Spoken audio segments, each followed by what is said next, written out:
Hey, beautiful people. Welcome to Flairt Insights, where we talk dating and attraction science. No bro advice, no vague motivational takes, just real research, actual data, and honest conclusions.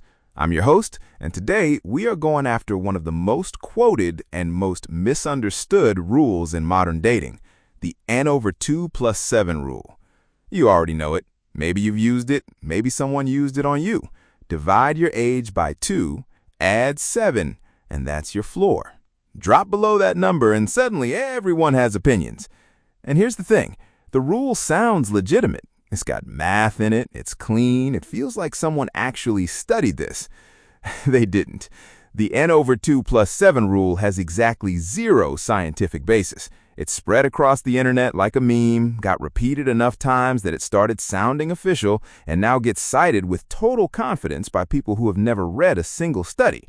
So today, we're going to actually look at the studies. Let's start with the honest part. What does the research actually say? And I want to be fair here, because the rule isn't completely wrong. It just gets the details wrong in some important ways. There is genuine science showing that couples with smaller age gaps tend to be happier. A 2019 study in the Journal of Marriage and Family, real peer-reviewed research, looked at marital satisfaction across couples with different age differences. And yes, the data backs up the general intuition. Smaller gap, higher satisfaction, more likely to stay together long-term. So why? What's actually driving that? It comes down to something called life stage alignment. Where are you in life right now? Are you thinking about buying a house, or are you still figuring out your career? Do you want kids? And if so, when? Are you going out 3 nights a week, or are you in bed by 10? These questions matter a lot. And the reason age tends to predict compatibility is that age also tends to predict where you land on all of those things. A 24-year-old and a 40-year-old are often in genuinely different places, not because of the numbers in some mystical way, but because those 16 years usually produce different experiences, different priorities, different ideas about what life should look like. So the rule is capturing something real. Age is a proxy for life stage. Got it. But here's where it gets interesting. Let's talk about the stat that ends every argument on this topic, because there is one number that gets thrown around constantly to prove that age gap relationships are basically doomed. It comes from economists at Emory University. They looked at divorce rates and estimated the relative risk increase based on age differences between partners. 5-year gap, divorce risk goes up 18%. 10 years, 39%. 20 years, 95%. 95%. That's the one. You bring that number out in any conversation about age gaps, and it just lands. Except, and this is the part nobody explains, these are not absolute probabilities. These are relative increases over a baseline, which is a completely different thing. Let me walk you through what that actually means. Say a typical group of couples has a 20% divorce rate. A 20-year age gap doesn't bring you to a 115% chance of divorce. Obviously, that's not possible. It brings you to roughly 39%. Still higher than 20, still meaningfully higher. I'm not going to pretend it's nothing. But roughly double the risk and inevitable failure are not the same claim. And almost every time this statistic appears in a conversation, the person quoting it has quietly collapsed those two things into one. The math is real. The conclusion people draw from it is not. Now, back to the life stage idea, because that's really the heart of this. The assumption built into the N/2 + 7 rule is that age reliably predicts where someone is in life. And historically, that was a pretty reasonable assumption. Life milestones happened on a schedule. School, job, relationship, family, in roughly the same order at roughly the same ages as everyone before you. That schedule has fractured. Think about what's changed. Access to information, financial education, global networks, the ability to start a business in your mid-20s and run it seriously. Things that used to require decades of accumulated experience are now accessible to people significantly younger.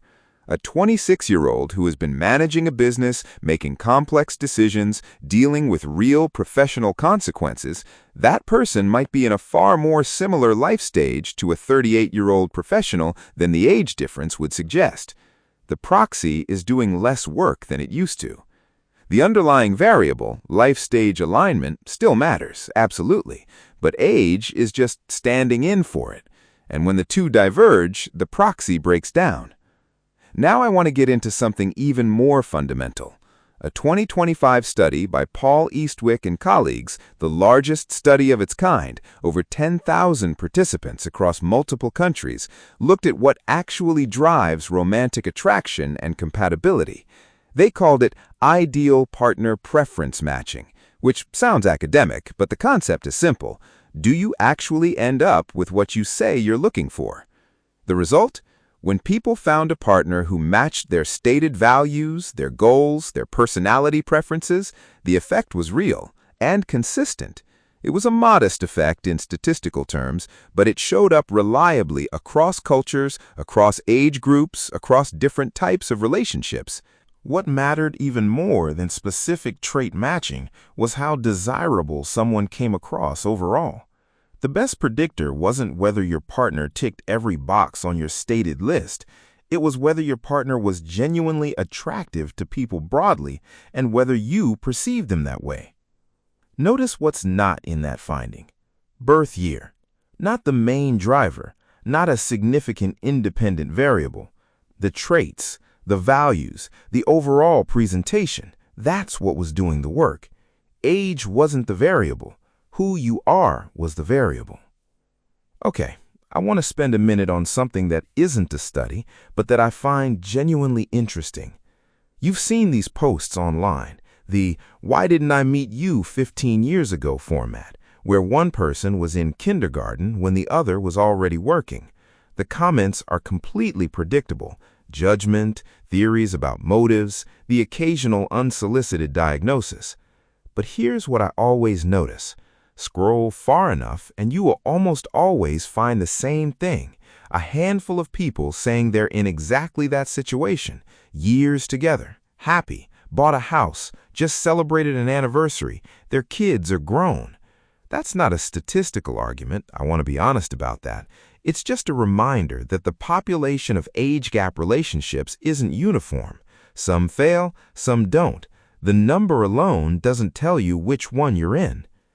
When someone evaluates your relationship based on the age gap, they're not actually evaluating your relationship. They're applying a heuristic because they don't have any real information about you. That's a very human thing to do, but their opinion tells you something about the limits of shortcuts. It tells you nothing about your actual situation.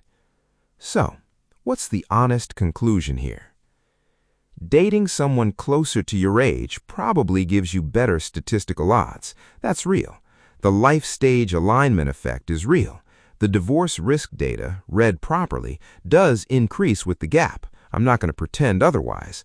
But the N over 2 plus 7 rule is a heuristic, not a verdict. It's a rough estimate of something real, and like all rough estimates, it works better in the middle of the distribution and breaks down at the edges. The actual question in any relationship, whether there's a 5-year gap or a 20-year gap, is whether two people have compatible values, compatible priorities, and compatible ideas of what a good life looks like. You can have all of that with someone significantly older or younger. You can have none of it with someone who shares your exact birthday. Evaluate the person in front of you, not the number next to their name. And while you're thinking about evaluation, think about what your own profile is communicating, because the same principle applies to how you show up when dating. What your photos say about who you are, what your bio communicates about your values and energy, that matters more than any surface statistic. The gap between who you are in person and what a stranger reads from your profile is often enormous. Understanding what your profile actually says and making sure it's saying the right thing, that's the problem worth solving. That's what Flairt is built for. All right, that's a wrap on this one. I hope that gave you something useful and maybe reframed a number you've been hearing for years. If you've got thoughts, experiences, or questions about the research, drop them wherever you found this. We'll see you next time on Flairt Insights. Take care of yourselves.